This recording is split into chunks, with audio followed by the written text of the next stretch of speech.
Actually, no, this is a silly, silly koala thing to say, to expect that every official stance of a cult is on their website. Oh, honey. I'm going to tag my other account where I just made a video about cults and justified lying. The way we learn about cults is not by studying their official website. It's by talking to hundreds and probably thousands of this point of survivors, and also of truly understanding cults and coercive control, and understanding that every cult is ultimately the same. There's just a little difference in details.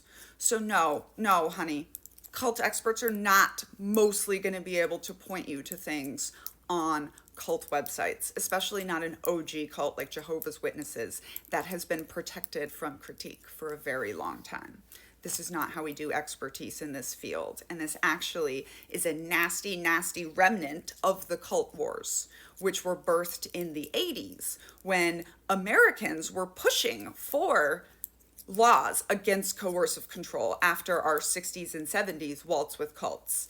And then religious leaders like yours got upset and decided that if laws were put down to protect people against cults, then it would also take away some of their power. So there was a massive, massive push to get academics to say that cults can be good, that we should call them new religious movements. The person that came up with that term, by the way, took $100,000 from the Children of God pedo cult to say that they weren't a cult.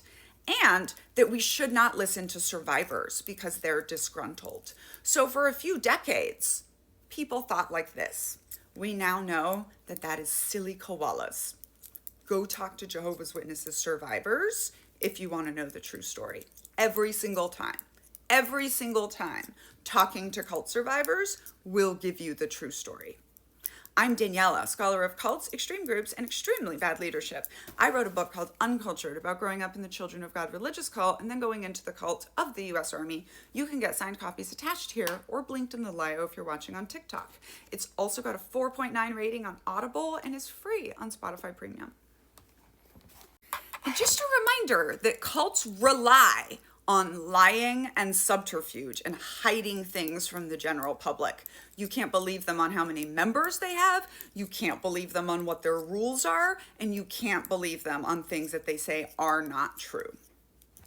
Now, if you're doing that, you're being a silly koala. Cults lie. They're lying to you.